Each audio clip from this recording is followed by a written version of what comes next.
Boa noite. Boa Hoje noite. nós estamos aqui conversando com Niven Scheinfeld e Oren Laor. Eles estavam, né, se apresentaram hoje aqui no Horizontes Urbanos, e a gente tem uma história longa de 16 anos que a gente se conhece. Um dos motivos que a gente está falando foi do trabalho que eles têm de palco e que, com o tempo, eles começaram a brincar e a dialogar com a rua. E como eu acompanho esse trabalho, eu, conversando com eles, eu perguntei qual a relação de vocês com a noite? Vocês têm alguma gravação à noite? E aí a gente resolveu convidá-los. A minha admiração por eles é pelo trabalho de excelência profissional, por uma trajetória de vida de muita superação, que ele vai contar um pouquinho aí para frente, e de muito amor. Então, são duas pessoas que eu aprendi sempre muito com eles, né? E espero que essa nossa trajetória profissional e afetiva siga por muitos e muitos anos. Niv e Oren, welcome with us. Oh, Jackie. Serginho vai nos acompanhar, Sérgio Pena, nosso parceiro, meu amigo, meu professor, meu ator, bailarino, que está sempre com a gente em todos os trabalhos. Olá, Let's go. Olá a todos. Okay, so Niv and Oren, nice meeting you. I don't know if you understood what Jacqueline told you, but she praised you a lot. She has said it's been quite a long relationship, like 16 years, and throughout this time she has grown to admire your work even each day for your professionalism and expertise. And she has told you have lived a life of great, in which you had to overcome many obstacles and many difficulties. And the audience might get to know some of these facts about your life soon. But anyway, she welcomes you to this edition of this the Urban Horizons. Okay. Yes. Okay. So the first question she would like to ask, and the festival would like to ask you, is about the coming together of dance and theater. As we understand, Niv comes more from the dance world, whereas Oren comes from the theater. And how did it happen, and how did it eventually become, or finally become, a dance performance? So I'm coming from dance, and I met Oren romantically, and but Oren then he was an actor. He studied in the Tel Aviv University theater, and on the beginning when we had the first dates, so we said, yeah, it will be nice to do something together one day. We are both on stage. I'm dancing, you're acting. And also, Oren was, I think, very physical actor. He was his dance teacher in the university said he's a wasted dancer, wasted ballerina. Yes. And after 2 years, when I was doing a work for a Curtain Up festival in Israel, in Tel Aviv, and it was a duet with a girl, Sivan, who was with me in Brazil. Also, what we will talk about it maybe later. And then I said, I want to add a little bit of humor in this work. It was very heavy, you know. And then I asked Oren to come to the studio, and it was very good, very successful. And he stayed, and the next work we did already together. So first of all, I was very happy that he called me to put some humor because he thinks I'm funny. So it was already a compliment, you know, it's a win-win situation. And then I came to the studio. It was the last phase of his working and devising material for the duet. And then I gave him not just ideas about humor, but also some dramaturgy. And because I think what Niv is always doing is not too abstract. it is people, it is relationships, and I think it's which is actually a theater idea, or theater is dealing with this. So we found a very good communication in that duet, and then since then a lot has happened. But this it's maybe I'll translate it later. Okay, good. Yeah, so we can keep on talking. Yeah. So then the next work we already did together, and and I mean the first duet that we did together was Two Room Apartment. It was after, I think, almost 10 years that we created together. Then people always told us, yeah, you have to make a duet. And then we said, nah, it's like, we don't want. And, but then we decided to do it and to take another duet and to do it. And it was very successful and very fun to do it together, to be only the two of us on stage. Okay. Yeah, I just told him, okay. Yeah. No, that's quite interesting, and I would like to ask Oren a little bit about this difference between being a dance performance or a performer or a theater performer. How do you feel that? Do you feel it's very different for you, or since you were already involved with the physicality of theater, was it okay for you? I always liked, anyway, more physical theater than usual theater, text-based and all these, American family, everyday dramas kind of thing. I mean, I like the physicality much more always. And I think I saw, when I was still learning in the university, I went to see DV8, the British company, I saw a work called Enter Achilles. I saw it on stage. It blew my mind totally. And I think this is a beautiful mix of drama, like theatrical drama, and physicality and body. Some would call dance, what is actually dance? Like, it's very physical. It's always, the body is engaged all the time. And I think this was one of my best ever inspirations, this show. And I'm pure dance, I'm not so thrilled with, and also regular theater, I'm not so thrilled with. And so I think we try to create something which is, we think, as what we would want to see on stage, what we think should be the right mix, and the right mix of abstract and concrete content. That's what we are looking for. That's good. Sounds good. Well, anyway, another question people are curious about is how it is to perform in the streets, because we understand this piece was originally created for the stage, and you have decided to take it to the streets.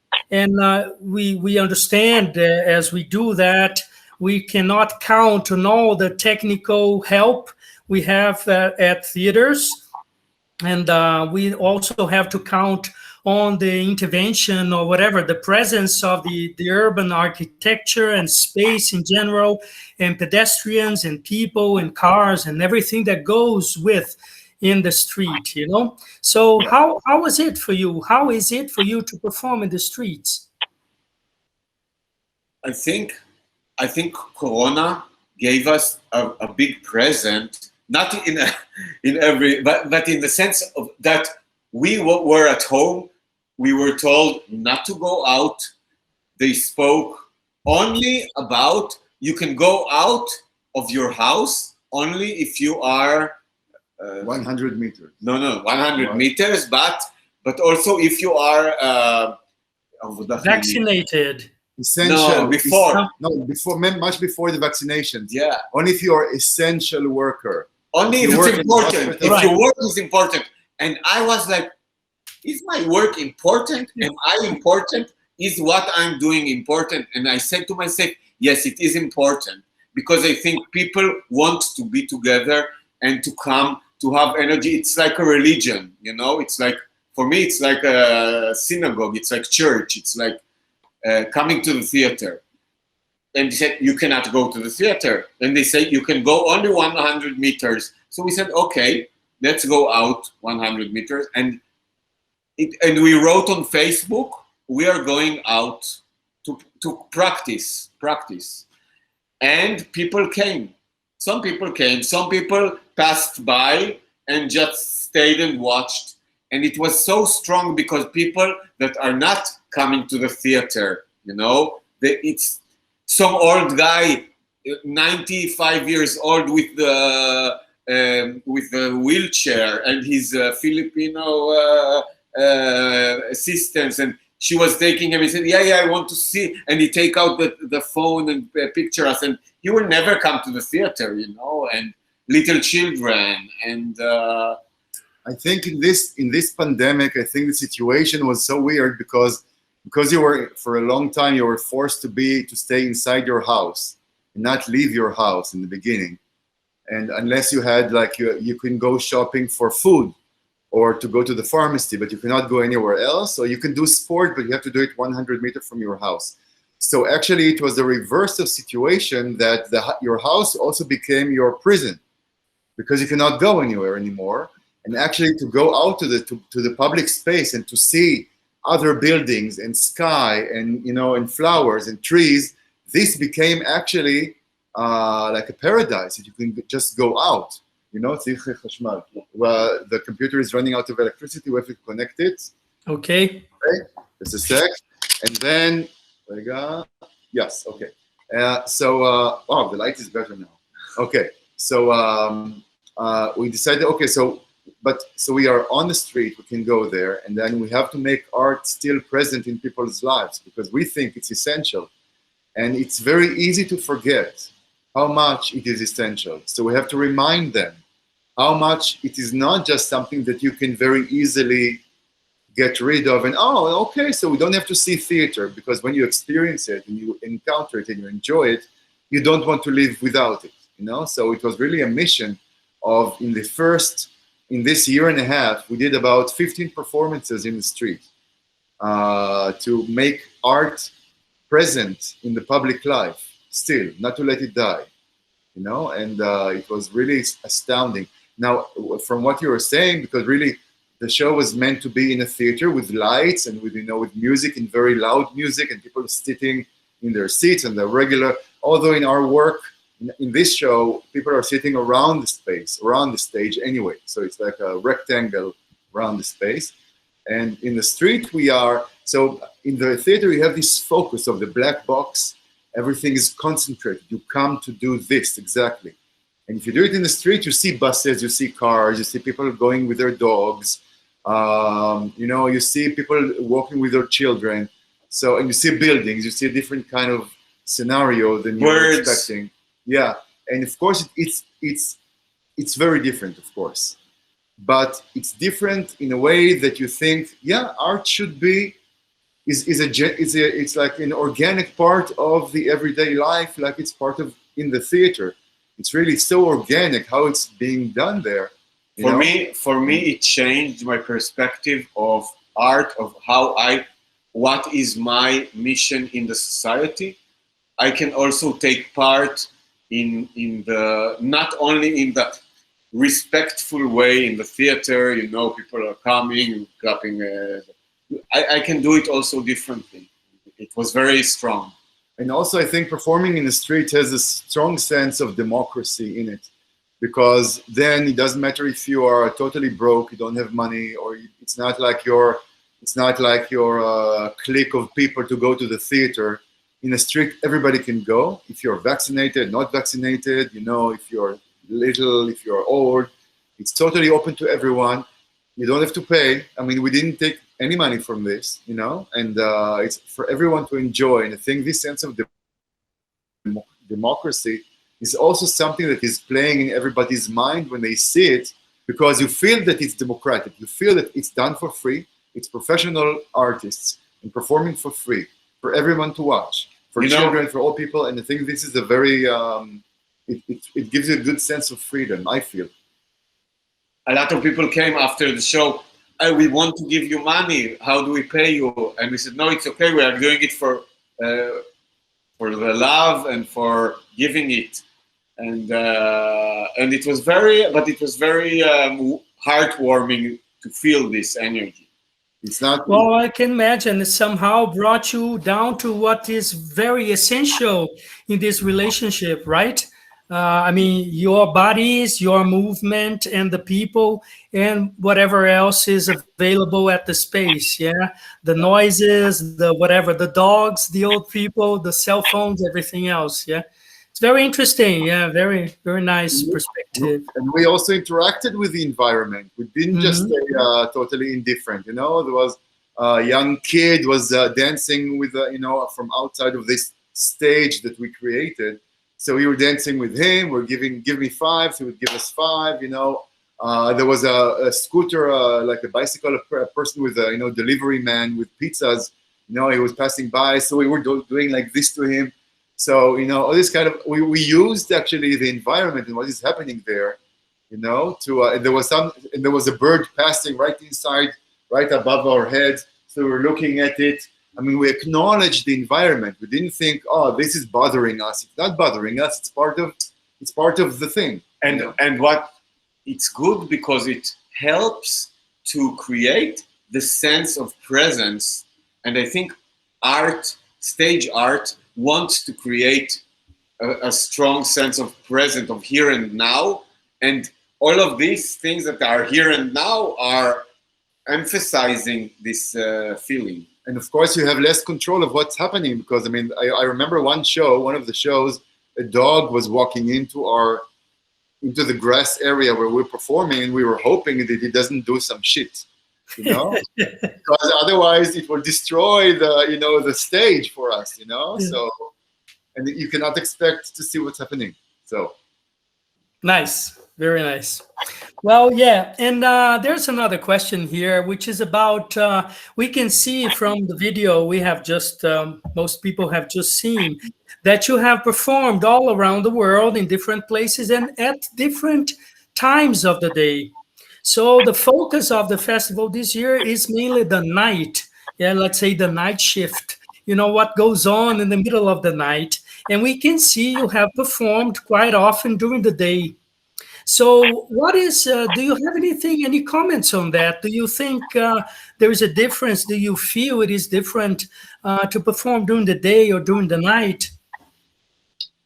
It is always different. I think also in the theater, when you perform, the theater is secluded. I mean, you don't feel the day inside, but still the energy of the body is different at night or at the daytime. It's very different.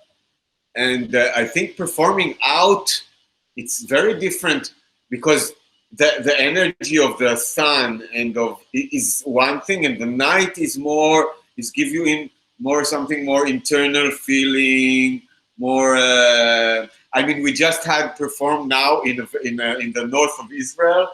It was outside. It was the first Pride week that they did in this area. And they brought this work, and we performed it for 200 people. It was the night, and it was very powerful because they put only some lights like this, and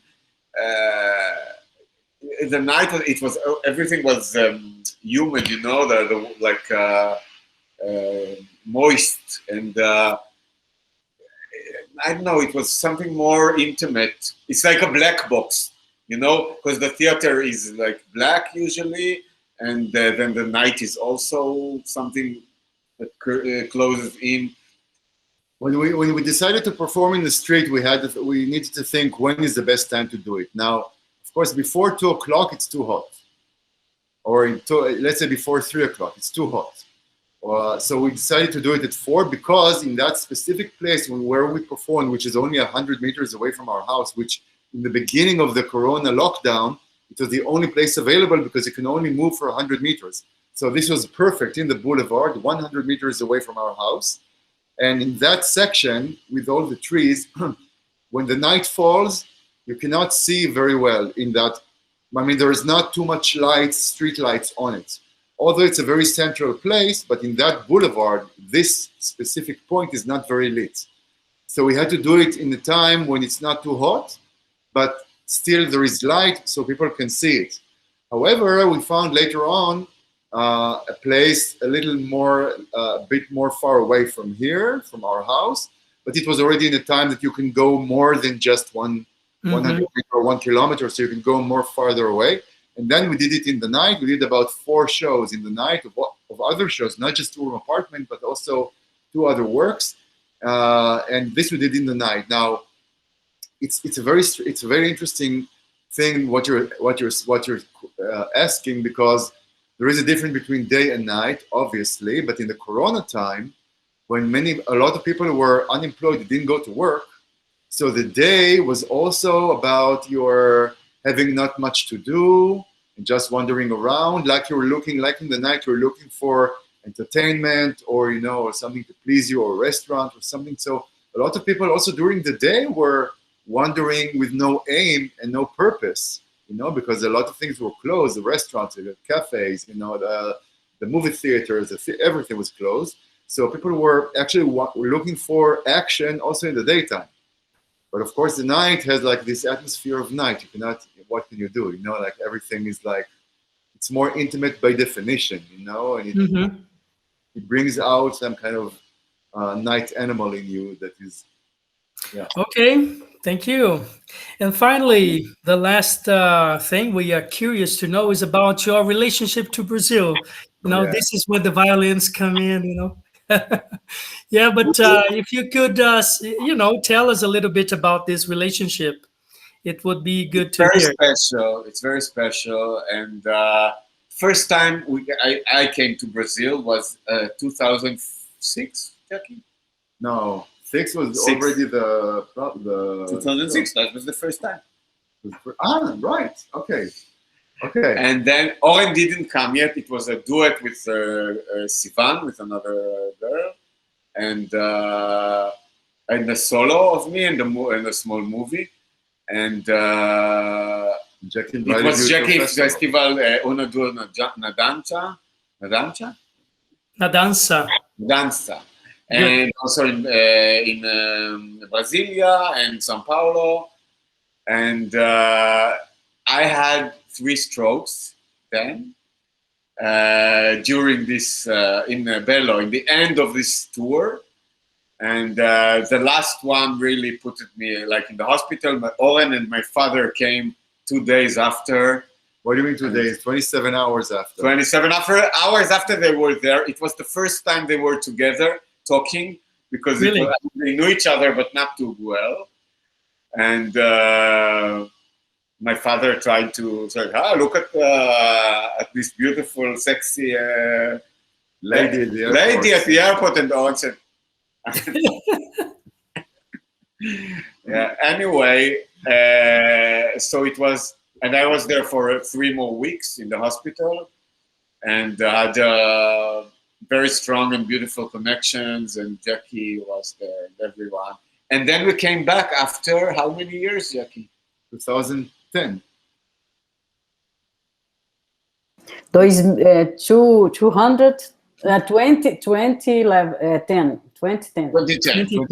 Okay. So it was 5 years after. So we did. We came back, but 6 people. I mean, with Oren, and we had a bigger production.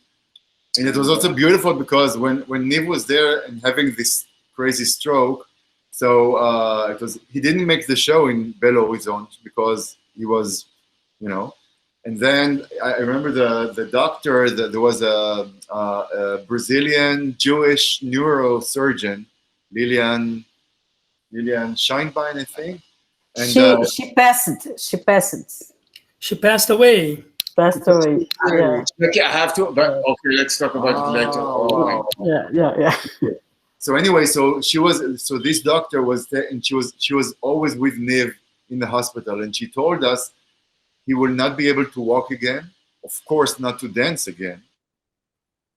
And then 4 years after that, Jackie invited us.